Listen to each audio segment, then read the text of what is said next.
इनकी पार्टियों में लोकतंत्र नहीं है। इस कांग्रेस पार्टी जो हिंदुस्तान की सबसे पुरानी पार्टी, 140 करोड़ लोगों की राजनीति करने वाली पार्टी, अगर एक परिवार के कब्जे में है तो क्या वो लोकतंत्र है? क्या वो जमहूरियत है? ये केवल अपने परिवारों के जो इनके पुर्जे हैं, जो पुर्जे खराब भी हैं, जो खोटे सिक्के हैं, जो परिवारों के नकली नोट हैं, ये उनको जलाना चाहते हैं। मेरे हिंदुस्तान के नौजवान, मेरे हिंदुस्तान की क्षमता और प्रतिभा को ये समाप्त करते हुए अपने परिवारों के पुर्जों को आगे बढ़ाने का पाप हिंदुस्तान में करते हैं और फिर कहते हैं लोकतंत्र खतरे में है। हरियाणा प्रदेश के अंदर भी कुछ वो हिंदुस्तान में चला करता था कि डी कंपनी थी, दाऊद इब्राहिम की कंपनी थी, डी कंपनी। हमारे हरियाणा में भी बी कंपनी है, बी कंपनी, बाबू बेटा कंपनी। ये पार्टियां नहीं है, ये कोई संगठन नहीं है। कांग्रेस देखो तो बाबू बेटा कंपनी, इनेलो देखो तो बाबू बेटा कंपनी, जज्बा देखो तो बाबू बेटा कंपनी। आप और हमारा कोई सौदा नहीं है बीच में। ये सारा परिवार हमारा तो समझ में नहीं आया। इनेलो का जज्बा का तो रणजीत सिंह जी को ज्यादा पता होगा। ये तो बाबू बेटा का नहीं, बेटा बाबू का नहीं। इनका तो ऐसा सौदा है, भतीजा चाचा का नहीं, चाचा भतीजा का नहीं, जोर भाभी का नहीं, भाभी जोर के नहीं। इनका तो भारत समझ में पोता दादा का नहीं, दादा पोता का नहीं। भारत इनका सौदा ही समझ में नहीं आया। और हरियाणा में बेवकूफ बनावे, इनका पल्ला कुछ नहीं, डांस नहीं, और सारा हरियाणा बेवकूफ बनाते चाहते। ये बताओ क्या इनको कोई वोट मांगने का हक है? वो बताओ, मैंने तुझे का हक तो बताओ भाई। ये बाबू बेटा कंपनियों को वोट मांगने का, और ये पिछली बार 2019 में ठीक काम कर दिया था। 2019 की लोकसभा में सोनीपत में 2.25 लाख वोटों से, अरे 10 साल मुख्यमंत्री रह लिया। नुकेता बोला चौधर पूरी चला ली अपने इलाके की चौधर के नाम पर, और सोनीपत में 2.2 लाख वोटों की शर्मनाक हार का सामना करना पड़ा। और की बार तो सोनीपत में भी पीछा छुड़ा गया, बराबर सोनीपत की तरफ नहीं जाऊंगा। और अब भाई किसी तरह से एक सीट बचाने की जरूरत में लगे, सोनीपत छोड़ दिया। वो हरिद्वार से पापा नहीं आया, अब कोई हार के भी जाएगा तो कोई घड़ा नाराज नहीं होगा, कोई बात नहीं जानते।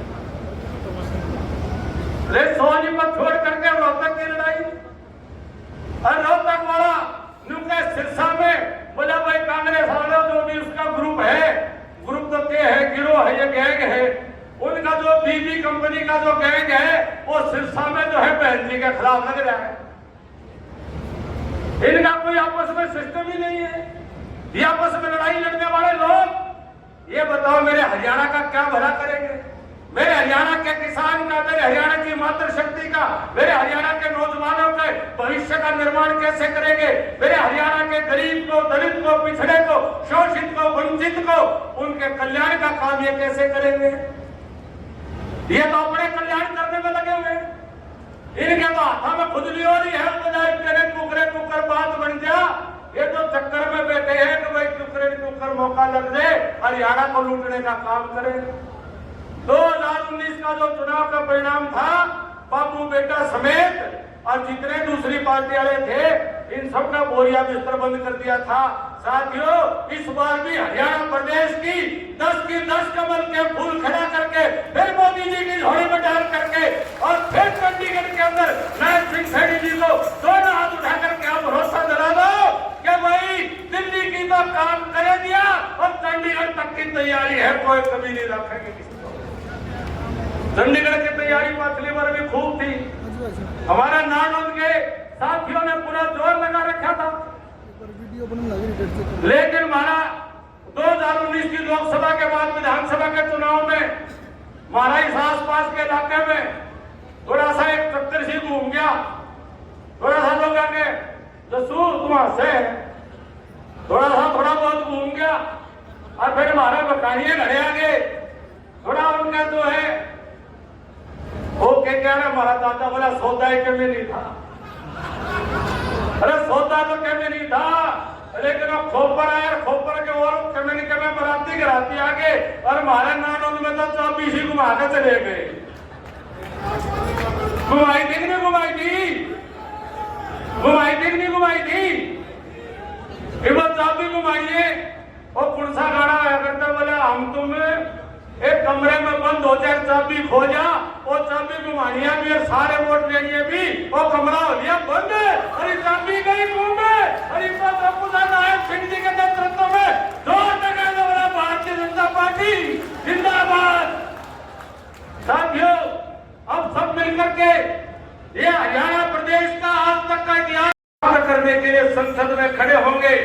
और दूसरी तरफ तथाकथित परिवारवादी लोग, दूसरी तरफ तथाकथित देश को तोड़ने वाली ताकतें, देश के दुश्मनों के हाथों में खेलने वाली ताकतें, देश को कमजोर करने वाली ताकतें और विदेशी संस्कृति के आधार पर चलने वाली ताकतों का दूसरी तरफ एक राहुल गांधी खड़ा होगा।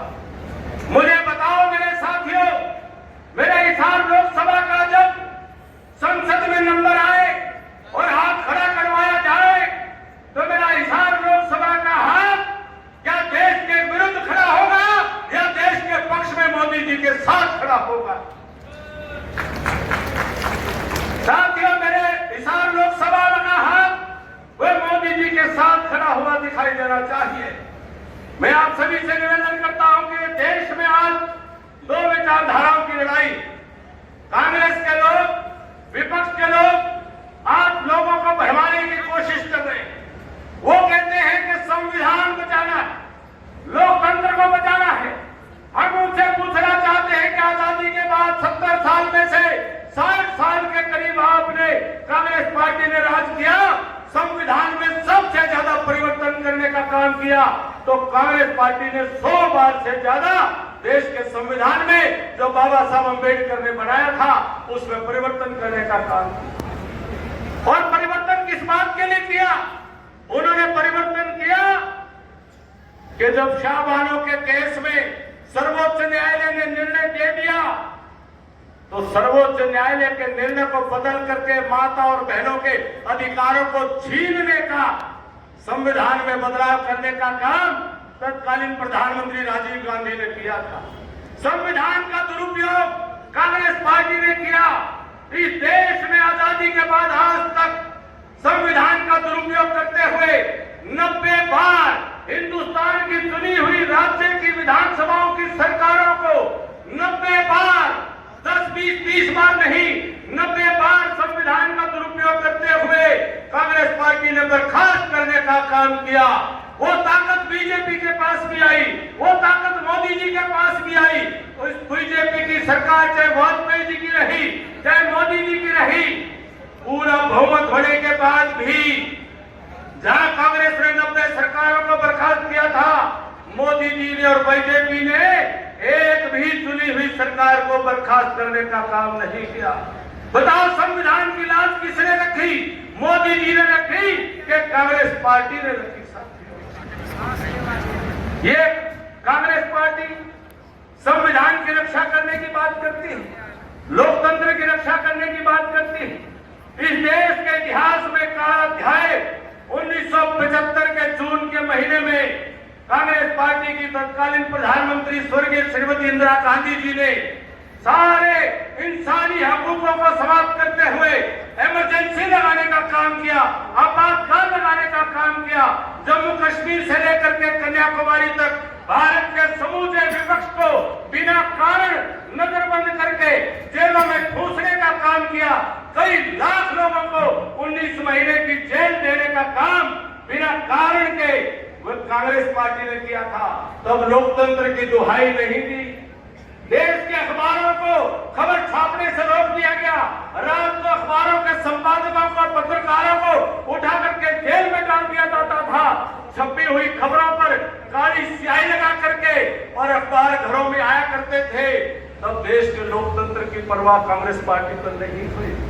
और अगर आज कोई भ्रष्टाचार करता है, झारखंड का मुख्यमंत्री के कारिंदे के घर में 350 करोड़ रुपया नकद मिलता है, साथियों उस बात का जवाब नहीं देते।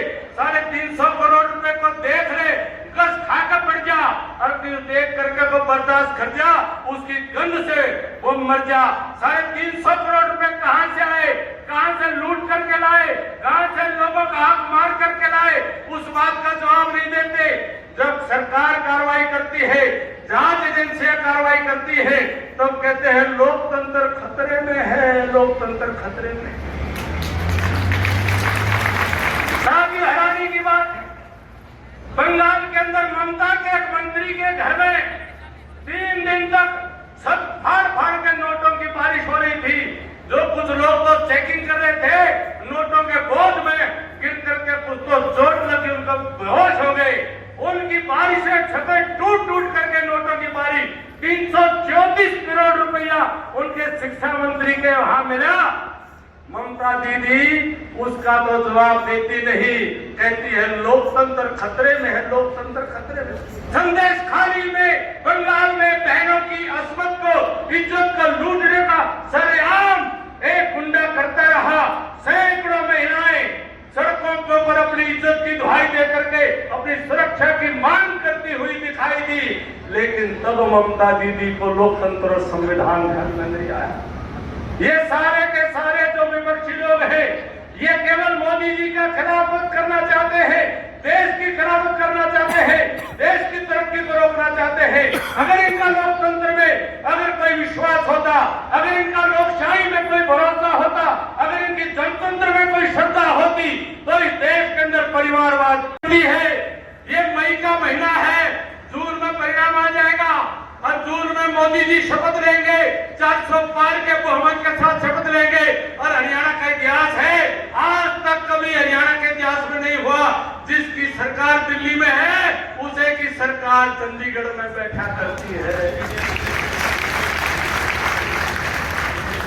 मोदी जी को बना लो, मोदी जी को जिता लो और अपना भविष्य भी सुरक्षित कर लो, ये आपको भरोसा देते हुए साथियों, मैं एक एक साथी से निवेदन करूंगा कि 25 मई की शाम तक आप सब कमल के फूल के सिपाही बन करके, मोदी जी के सिपाही बन करके, चौधरी रणजीत सिंह जी हमारे प्रत्याशी, हमारे उम्मीदवार हैं, बहुत अनुभवी नेता है, बहुत अनुभवी व्यक्ति, हमारे सज्जन व्यक्ति हैं, बड़े अच्छे स्वभाव वाले व्यक्ति हैं।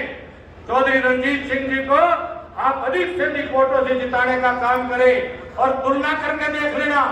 मैं उस दूसरे उम्मीदवार के बारे में ज्यादा कहना नहीं चाह रहा था, लेकिन एक बार दोनों की फोटो देख करके देख लेना, उससे तो आज भी ये घने जवाब लागे हैं, कुछ भी बात उससे तो आज भी मजबूत लागे हैं और उसके पल्ले कुछ नहीं है। वो तो मेरा के है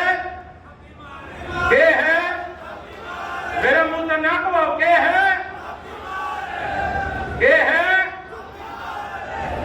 और जयप्रकाश का जेपी का के क्या करे,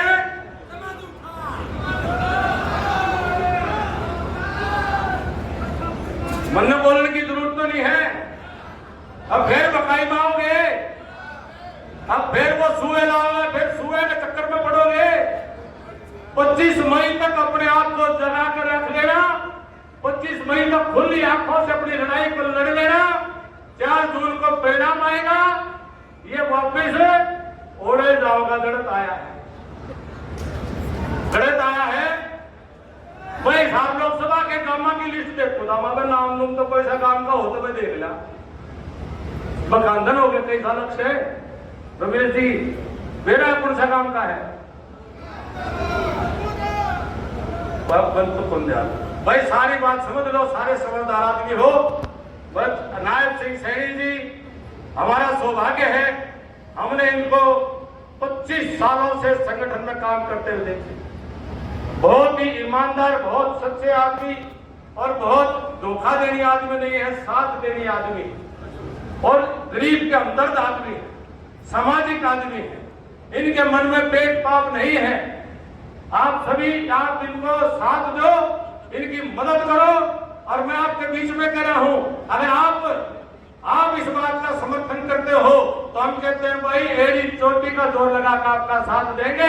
आप कितना डालोगे हम सवाया करके आपको देने का वापिस काम करेंगे। नायब सिंह एक बार जोर से दोनों हाथ उठा करके नायब सिंह जी का समर्थन करें। आप सभी का बहुत बहुत धन्यवाद, बहुत बहुत धन्यवाद। जय हिंद, जय भारत।